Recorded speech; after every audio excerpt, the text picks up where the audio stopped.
Do you ever experience pain in your mid-back, close to your shoulder blade? You've probably tried everything, getting people to dig their elbow into the area, stretching it, rolling on a ball even.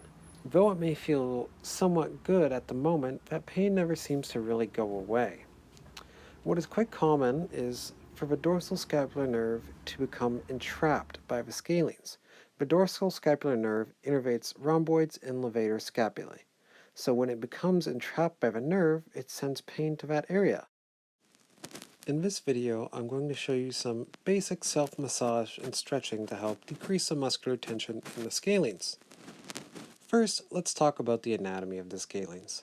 The scalenes are a fairly small muscle that feel kind of like guitar strings.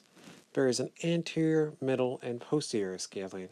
As a group, they attach superiorly to the transverse spinous processes of the cervical spine and then run distally to the first and second rib.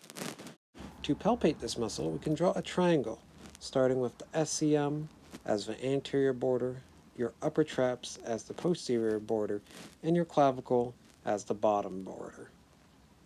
Now, in between these two landmarks, you can find your scalene muscles. There are three, anterior, middle, and posterior, as we stated earlier. Feel around for these stringy muscles. If you're struggling to feel them, perform this movement. This is how we stretch the scalenes. You should be feeling them pop into your fingertips. Quick side note, if you're using your fingers and you are feeling a pulse, cease putting pressure there because you're on the carotid artery and that is not where we need to be, nor is it good to apply pressure there. So here you can see me tilting my head and slightly rotating and looking up. And this is how we're going to perform the scalene stretch. To massage the area, we are going to perform lighter circular movements over the three muscles. Once you feel more comfortable palpating the muscles, we can start performing a broad pin and stretch technique. Don't go crazy with the pressure, ease into it.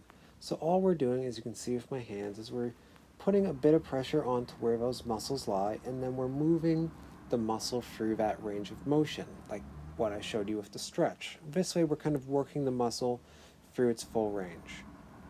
It's also common for the scalenes to develop trigger points, so if you feel any and you can feel pain radiating to any of these areas, just hang out there for a moment and wait for the pain to die down.